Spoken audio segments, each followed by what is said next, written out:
Today I'm with my professional bike mechanic, Graham. Welcome, Graham. Afternoon, how are you? Not too bad, thank you very much.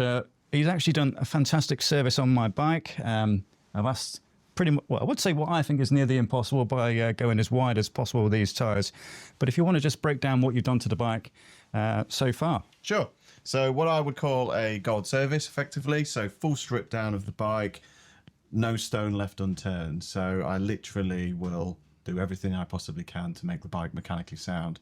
The only thing I can't do a lot about is paint, chips, scratches, that sort of thing. So full strip down in terms of the frame will be in my work stand, take everything off it, derailleurs, cables, bar tape, handlebars come out, headsets stripped, bottom bracket, crankset, everything comes off. So it's all laid out on my bench, ready to go. And then obviously the process then begins. So with the oars, obviously we've put on some new tyres. First thing I did was service the hubs, fit the new tyres, sealant, get everything sorted there first. And then it's a case of either replacing parts or you're cleaning certain things that aren't worn but need to be effectively serviced. So it's a build back up from there kind of process. So usually when you're down to the frame, it's just the frame, everything else is mechanical. Was there any major issue, any questionable things where you're like, oh, that doesn't look quite right and it's not standard, or did I have to? No, nothing in particular. Big, again, this isn't the first service I've done on this bike, so I do know my way around a little bit more, and it's a bit more obvious to me when I'm working on a bike that I've worked on before. There'll be certain things that I do, or certain greases or lubricants that I use that are sort of telltale signs that I've been in here before. But no, nothing out of the ordinary. It's all reasonably straightforward for me. I've been doing this a long time. So so for my bike, he's put, well, we think it's the biggest tyres what can go on it. I think it's the biggest, safest size we can put on. Yeah, you could get a wider tyre in there, but it's going to... With slicks correct, as well. The tread makes a difference. But so, well, we've got 42s on this one. Correct, yeah. And we've got a tubeless setup as it was before. In fact, you did my first tubeless setup. Yeah. And do you know what? I didn't have one puncture with them. There we go. It's good to hear. I took that for the Reaver first time. That's right. I thought I'd be pushing my luck to go to Reaver again with the same sealant inside. So, no, you've done a really good job on that. Hopefully these are going to be a little bit more comfier for me on that one there. When it comes to bikes itself, do you find, say, this is a Canyon, but when you service, say, a Trek or Specialized, did they have their own quirks when it comes to the mechanical side of it? Sometimes, but it's not necessarily per brand. For example, certain bottom brackets can be more difficult to engage with, let's say, from my perspective. Hubs is another one, different free hub body systems or different ways of working. Some are either easier to work with, from my perspective, easier to work with, or less troublesome, shall we say. Do you have a preference, as in what you really like and what you hate? When it comes to hubs, things like DT Swiss, like what you run with this, are definitely a preferred option, just because you see a lot less problems with them. So typically when I take one apart, I know what to expect, I know what I'm going to see, and the design of it, the clutch type system on there, it's a lot less prone to damage, and there's no pulls and springs, for example, so there's less to go wrong in that sense. When it comes to bottom brackets, I've always got to be very careful with press fit anything. And when it's carbon, again, got to be careful in that sense as well. And sometimes they can be nice and straightforward, and other times they can be a real nightmare. Seized bottom brackets is an issue that what should take a short amount of time ends up taking a long amount of time. But outside of that, no, brand-wise, not necessarily. Obviously, the sort of more commonly perceived better brands are typically just better made. You do see slight things, and it can be just basic things like threads on bottom brackets. They are better cut, or the tolerances on things are closer, so you tend to have less issues with creaking and things like that. Oh, that's good. When it comes to bikes itself, obviously this is a gravel bike, of course. I've got all of them. I've got a road bike, as you know, and I've got mountain bikes. And have you got a preference yourself? What do you ride? Well, I started off originally in like trials riding, like tricks and things like that, and that sort of quickly led into more and more aggressive sort of style of riding. So downhill bikes is what really got me into cycling effectively. As I got older, it hurt more when you crash and things like that, and you have rent to pay and things like this. It becomes more of a concern if you do get injured, and it's commonplace when you do that kind of riding. Road biking is a bit of a fitness thing in terms of, yes, I'm a big Cannondale fan. I've always had Cannondales throughout sort of my cycling career. it's just for fitness more than anything. You know, I do keep myself fit, don't get me wrong, but road cycling at the minute is probably where I land. Yeah. And then when it comes to gravel, I do think that gravel bikes are what most people actually want, whether they realise it or not. The ability to sort of commute or go to work or just cover distance, it covers that ground. And then actual sort of fun off-road cycling covers that as well. So it ticks a lot of boxes, gravel cycling. But when I started, gravel wasn't a thing. It was one or the other, really. I can imagine. I mean, that was a good decision for me. I mean, obviously road bike, it was like, should I get a gravel bike? Back when obviously gravel bikes were all the buzz, you know, it was everywhere on the internet. GCM were just pushing everything. It should be a gravel bike. Yeah. I actually got this, and I was just, it's a good mix between road bike and a mountain bike. It isn't a mountain bike, but it can do 60-70% of what a mountain bike could, where you would normally ride it. Like you say, the safety aspect does kick in, especially as you get a little bit older.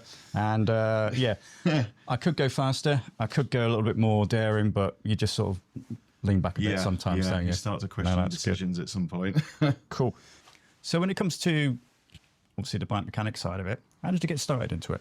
Originally, it was from a passion for cycling. I was lucky enough that when I was still at school, effectively, a friend of mine's older brother actually was the UK rep for Cannondale. So at the age of like 13, 14, 15, I'm getting a demo bike, a different one every weekend. And these are 4 or 5 grand brand new bikes that are way out of my sort of capabilities of owning. Gets you interested, doesn't it? It definitely got me interested. Yeah. I got the ball rolling. That's where it all sort of started effectively, and then got to the point of work experience at school and got a sort of placement in the local bike shop, which is no longer there, unfortunately. But that was my foot in the door. Would that be Arrow Cycles? That's Arrow Cycles, yeah, that's where I started. Yeah. So that got my foot in the door. Saturday job led to, I genuinely remember picking up my GCSE results on my lunch break from Arrow Cycles. So I was literally, the minute I could start in full-time employment in bikes, that's what I did. Cool. There is where I sort of learnt my basics. Yeah. It's also where I did my SciTech training. So I'm a qualified master technician, is how SciTech grade it.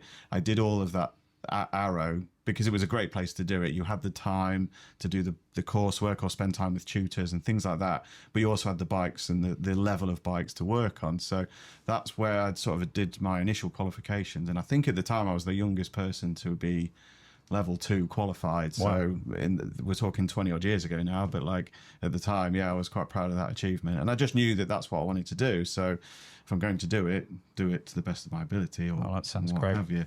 Good location as well, because I imagine you went local around that school area. Yes, yeah. Went to Robert Patterson as a schoolboy. And then, Arrow Cycles was literally the closest bike shop. That's magic, that is. It made sense. So it does seem like you've got a bit of a preference for Cannondale. I do, yeah. And I think it's, I've always just liked the ingenuity, I suppose. Things like the lefty fork and the head shock system are quite renowned, aren't they? But to me, that just stood out amongst every other sort of option that was on the market. You know, Cannondale in the sort of early noughties were using oversized head tubes. Now pretty much everyone uses a tapered head tube. It's pretty much a standard thing. There was things like that they were just kind of ahead of the game with, and some things they did were really crazy and didn't work, but they were always trying something. That, and like Cedric Gracia is probably my sort of favourite mountain biker ever, and because he rode for Cannondale for years, I met him a couple of times as well, so that was quite nice. There's the whole package to buy into with Cannondale. That will obviously lead us on to the next questions. What do you currently ride? Or bike? So bike wise, I've got myself a Cannondale R1000, just hanging up over there, and it's from 2001. Found it on eBay. Just always wanted a handmade American Cannondale because they're not made in America anymore. So there's a sort of a time limit of when they were sort of in trouble and were bought out. The production moved from America to Taiwan. So I always wanted myself like an original full alloy, just nice one. And found this one on eBay in immaculate condition. It wasn't set up for me, as in the bars were really narrow, stem was really long. I think the guy that had it was sort of crit racing on it or something along those lines, so I just kind of updated the cockpit and what have you, but everything else on it's still original, so it's still full Ultegra, the Mavic steering wheels, SLs that are on there, it's all from 2001, and it's just in immaculate condition. That's why I like it. So looks absolutely gorgeous as well. So this leads on to the other questions.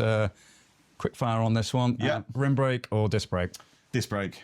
Yeah. Carbon or anything else?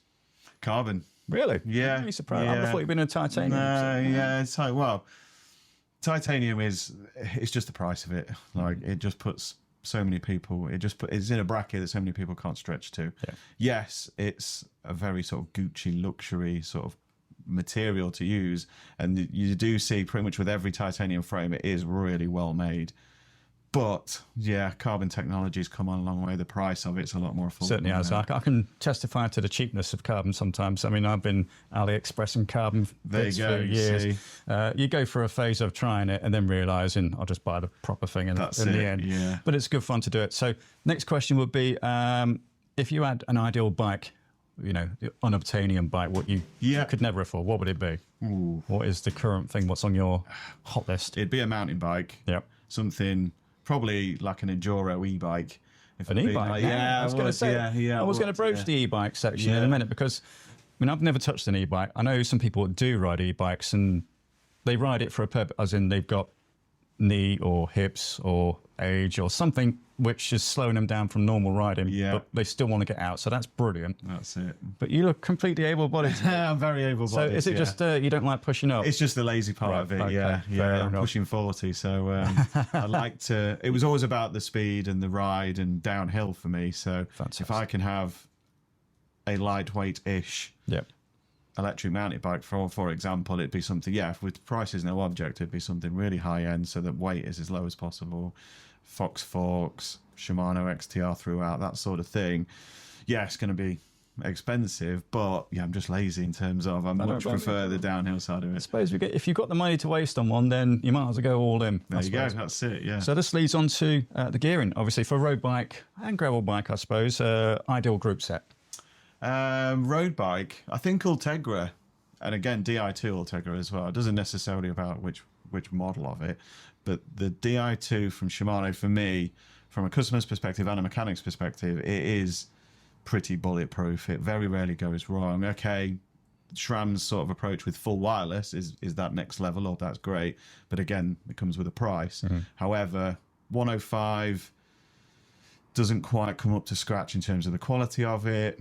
Dura-Ace, for example, again, just a bit out of reach. It's just a little bit out of reach for most people. It's lovely. And you're not necessarily gaining a lot in performance, but you are. It's weight based for me. That's where you see advantages. Have you found the drip down sort of flow from Shimano, obviously over the years? You know, I mean, last year's Dura-Aces, this year's, you know, or is it like that? What in your experience? Yeah, it does work like that. Like 26 years in the game, effectively. I remember back in sort of the noughties when, you know, your Shimano Dior, when it was 9-speed, and you had XTR that was 9-speed, years before 10-speed became popular, you would see that trickle-down effect. But ultimately, price plays a part in terms of technology can come down, but things like material costs can't. So where you're using titanium, aluminium, or steel is always going to be cheaper. So Dior and 105 parts typically have more steel in there than they do aluminium or titanium. So it's where the weight comes into it, but the price is a thing as well. What about gravel? And I suppose we better say mountain bike as well, because I know you've got a passion for that. What's your, you know, the ones what you look out for, the ones you like? Oh, in terms of brands? As in group sets for group sets. Yeah, I'm the more work that SRAM do with their group sets, when it comes to mountain bike product, I would swing slightly more towards, say, SRAM than Shimano for sort of road mountain bikes, the versus of things. And it is purely down to sort of the maintenance and the sort of the simplicity of wireless group sets. Like, yes, it comes at a price, but for a mountain bike, for example, it just works so much better, and the maintenance of it in terms of people looking after it themselves, or for me doing it, it just makes a lot more sense. You've also got to bear in mind internal routing of cables is very common now, so by removing that element and just having brake hoses in there makes things a lot easier for myself and for customers, and replacing of parts, it just all makes much more sense. That's brilliant. Now, you've been in this game for obviously a considerable amount of time. When I first caught you, you was at Witham St Hughes. That's right, yeah. And I got wind of you because someone recommended you to me, and just looking at your Instagram feed, you can see everyone who I ride and follow. They know you, they follow you, and they bring their bikes. You must have some, you know, rubbish stories to tell about users, customers like me coming along and say, I've done this, and you've gone, yep, I'll take care of it. You got any scary stories for people that bring the bikes back? Yeah, one from last year, customer's bike, Specialized Roubaix, I think it was. So carbon frame, quite old, but he'd been using it on a turbo trainer. It then been put in the shed, I think, for the summer and not really done anything with. The following year came back out with the turbo trainer. Anyway, by the time it came to me, it was in a state in terms of everything that could wear needed replacing. The scary thing is when I removed the bottom bracket, and on this particular model of Roubaix, so this isn't the same on every bike, it used an aluminium sleeve that's bonded into the frame. Okay. But because there'd been a lot of water sat in the down section of this cylindrical tube, it'd eaten away to the point that you could just poke it and it was just collapsing. Now, because that sleeve isn't repairable, it's not designed to come in or out. Once it's in, it's in. It's part of the frame. Yeah. Terminal problem. So, yeah, turbo trainers, water, the elements effectively can be a real... And it's hidden away. He had no idea that was going on. And he just hadn't had it serviced for 5 or 6 years. So. I must admit, I put my hand up to this as well. When it comes to cleaning bikes, I'm pretty rubbish. I'll...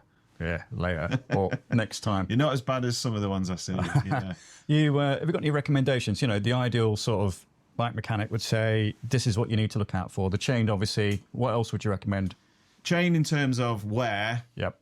Just for cost saving more than anything, because when it comes to chain wear, a lot of people have the assumption that when you change the chain, you change the cassette at the same time. That's not necessarily the case.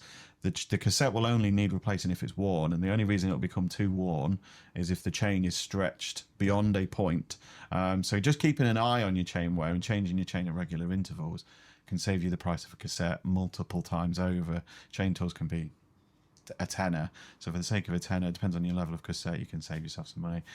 In terms of the actual drivetrain itself, keeping that clean and not overly lubricated. So one thing I see a lot of is drivetrains that are really gunked up and dirty and just horrible and what have you, and it just creates extra wear and extra friction. So to keep that maintained, again, isn't that, you don't have to go crazy as in the level that I do with ultrasonic cleaners and things like that, but keeping it clean-ish will just make everything better in the long run.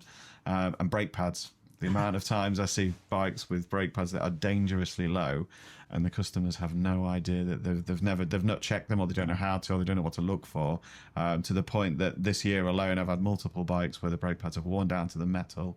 It then breaks on the rotor, then destroys the rotor. So rather than a basic set of brake pads, it can be a lot sort of worse. You're well right with that. I think every time I brought any bike to you, pretty much every bike has had a new chain and brake pads. And we've luckily got away on this bike. Yeah, no brake pads this time. With the cassette as well, because for me, the most expensive part, which apart from the actual derailleur, is probably the rear cassette for me, because it's what, £150? Yeah, it's not cheap. So when I bring it for a service, I'm a bit cautious, because if it's a new cassette and a chain, that can be very expensive. It just starts adding up, and it's completely avoidable in terms of, if you know what to look for in terms of chain wear, you need a tool to do it. It's not something you can visually really look at and to determine, but they're just a cheap thing to buy as a tool. So yeah. When it comes to, obviously not these kind of bikes, you know, Halford special bikes, because you take any bike really, don't you? Pretty much, yeah. Bike. I say a bike is a bike. It's not, but like in terms of me working on it, more or less it is, yeah. So obviously you're in Brant Road now, obviously, in Lincoln. Come see him. I'll put the link in the description and all the jazz to the website as well. Well worth recommended to just drop him a message with your problems, and I'm sure you'll be able to. Happy to help. You will do. What's obviously, how would you put yourself competitively on the price structure? Would you say you're middle road? Because I mean, there's a lot of, there isn't competition as such, because people recommend. I mean, for me, I go with what people have recommended. They say, I've been to this chap, he's brilliant. I've been to that chap, they're okay. You know, it's that sort of thing. So where would you put yourself on? Price-wise, competitive, but end product better than anybody else, in my opinion. So, yeah. I think everyone I've spoken to seems to think, I don't get no negatives, let's put it that way. Everyone says, you want to go see this chap, he's good. You might have a bit of a wait if he's got a rush on, but... In the middle of the summer, up to maybe a 2-week wait at worst is what happened this summer just gone. Yeah. But again, if it's booked in, typically I'm working on it the day it's booked in. So the actual turnaround time is maybe 2 or 3 days at worst. You're pretty good with me. I mean, every time I've messaged you, it's pretty much I'll drop it off today or the day after or the day after that normally. And then Yeah. it all comes down to parts, as in Yeah. I carry a huge amount of stock, as in chains, cassettes. The generic bearings are tons of bearings, but if there's, for that cassette, for example, I don't carry a lot of cassettes. You wouldn't do, yeah. So if I have to order something like that and it takes 2 or 3 days, that's the hold up. And I'll always get to a point with a bike where I can't do any more until parts X, Y, and Z turn up. So when they turn up, it should just be fit the remaining parts and crack on. Cool. Where are you going next? Is it this building up? Is this? Yeah, I think long term for me, it has to be effectively a bigger premises. So for me, that next step is a shop. It was originally the goal when I sort of started doing the chain box. However, it's almost it's a big gap now. It's a big jump. I've got a really good client base. I'm very busy all year round. Premises wise, I'm okay. Size wise, I'm okay. I don't necessarily need more space to do more work. It's just me as well. So until I've got an apprentice or something along those lines, the next step is a big one. But ultimately, yeah, when I look at the market, I've been in various parts of cycling for the last 26 years. The real area that does well is the mid to higher end type bike shop. So there is a lot of bike shops closing. There is a lot of distributors that are struggling and closing. But the guys that do well are professionals like myself that have either done it a long time or they take great pride in what they do. Yeah.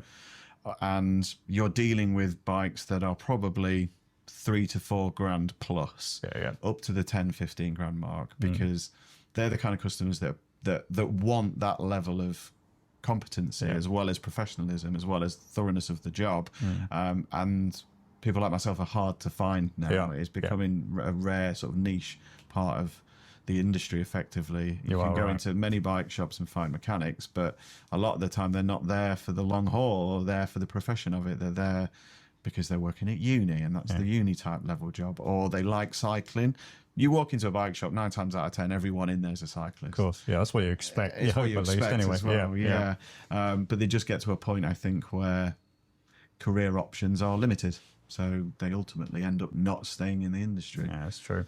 When it comes to chains, what's your preferred lube and what's your view on wax? Good question. And waxing, okay. So chain waxing, for example, is a very current Trend. When you look at, say, like pro teams and how they go about it and having 10, 12 pre-wax chains per bike. Of course. That's a lot of chains, that's a lot of wax, and they're doing things accordingly. Chain waxing will only last up to something around 600 miles, if not less, depending on various different things. And again, quality of the wax and different things like that. So for the regular cyclist, but not necessarily competitive cyclist, it's a lot of faffing around, and you do have to have multiple chains because you're going to take, at some point, you're best off having one on the bike and one ready to go, because cleaning it, re-waxing it, etc., takes time. It's not a quick thing to just swap them over. For some people that do it properly, it seems to work great, and they swear by it and they'll never go back. I think my view is a little bit skewed purely because I'm a mechanic and I have all the required equipment for doing it the hard way, I suppose. So for me, I wouldn't ever go down that waxing route, but that's purely because of what I do, I think. When it comes to lubricants and brands, Weldtight is a brand that I've used for a long time. And again, when you work in bike shops, you typically don't get a choice in what you use. You're just given something, whatever it may be. It's off the shop floor one way or another. For me, running my own workshop, I can use whatever products I want. But Weldtight do such a great range of products. They do a ceramic chain lube, which the thing for me that really stands out is if I'm fitting a chain or a drivetrain or I've cleaned it, it's been in the ultrasonic cleaner, it all comes out and it's bone dry. There is no lubricant whatsoever. And when I'm shifting through gears, for example, it can be very loud and very noisy. As soon as I apply that ceramic chain lube on there, it all goes deathly quiet. And it's a great sign of like how good the lube is. So the question is, wax on or wax off? Ooh. Wonder what Mr. Miyagi would say. Wax off. There you have it. Well, there we go. Thank you very much for that. It's been a good insight into your world. You're welcome. And as a lazy sort of rider, when it comes to cleaning up after myself, I'm glad that there are people out there who can actually do a professional job after me as well, because you know the bike wouldn't be as good as it is without a decent service. The service he did last year, and I should have done it quicker, has lasted me what, a year almost? Yeah, 9 probably a bit months? longer actually. Might be, but yeah. So it's done a really, really good job. So thank you very much, and My pleasure. yeah, I'll drop a link in the description for this chap's website. You're on Instagram as well. Yeah, pretty much every social platform I'm now on. Fantastic. And if you catch his Instagram reels, you'll see the little breakdown on the Canyon as well. So yeah, thank you very much for viewing today. And if you do like what you see, please do drop me a like, hit the comment underneath. I'll see you in the next video. Bye-bye.